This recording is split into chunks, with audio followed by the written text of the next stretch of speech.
প্রাইমারটা দিতে খুব ভালোবাসি, তো প্রাইমারটা দিই। দিয়ে আর খুব পছন্দের জিনিস সেটা হচ্ছে কাজল। কাজলটা আমি সেই টিনেজার বয়স থেকে এখনও অবধি দিয়ে যাচ্ছি। আমার কাজল ভীষণ পছন্দের একটা হচ্ছে সাজার জিনিস বলতে পারো। এটা আমি মোটা করে লাগাই, ব্যাস এটাই আমার একটা পছন্দের জিনিস। আর লিপস্টিক আমি নিউড কালারের বেশি ভালোবাসি, তো একটু লিপস্টিকটা দিই।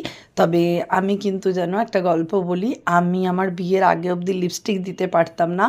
আমার মা এগুলো সৃষ্টি করেছে। মা বলেছে লিপস্টিক দিলে ঠোঁট খারাপ হয়ে যায়, চুড়ি পরলে হাত খারাপ হয়ে যায়, কালো টিপ পরা যায় না, কালো টিপই পরতে হয়, লাল টিপ পরা যায় না বিয়ের আগে।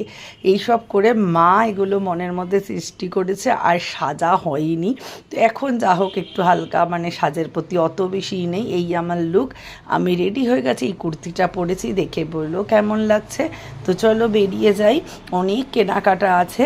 তো এই দেখো পৌঁছে গেলাম। এটা কোথায় বলো তো? এটা হচ্ছে কালীঘাট। হ্যাঁ, এই যে ভোলে বাবা দেখছো, এই শিব ঠাকুরটা আমি কিনতে কালীঘাট পৌঁছে গেছিলাম। এই যেখান থেকে সোজা গেলে মায়ের মন্দির, আর এই দুধারে পুরো দোকান।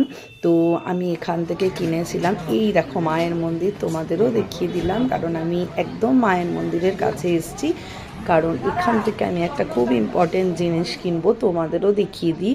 এই যে চন্দন কাঠ, একদম অরিজিনাল অথেন্টিক চন্দন কাঠ যদি কিনতে চাও, ঠিক মায়ের মন্দিরের সামনেই এই যে ইনি থাকেন, এখান থেকেই মায়ের চন্দন যায়। জানো, সবচেয়ে মানে গুরুত্বপূর্ণ কথা, প্রতিদিন মায়ের চন্দন এখান থেকেই যায়।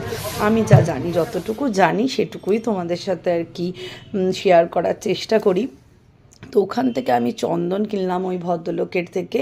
আর দেখো আবার পৌঁছে গেছি গড়িয়াহাট। এখান থেকেই ভাইটার থেকে ওই আর্টিফিশিয়াল গাছটা, আরও কিছু আর্টিফিশিয়াল গাছ কিনেছি।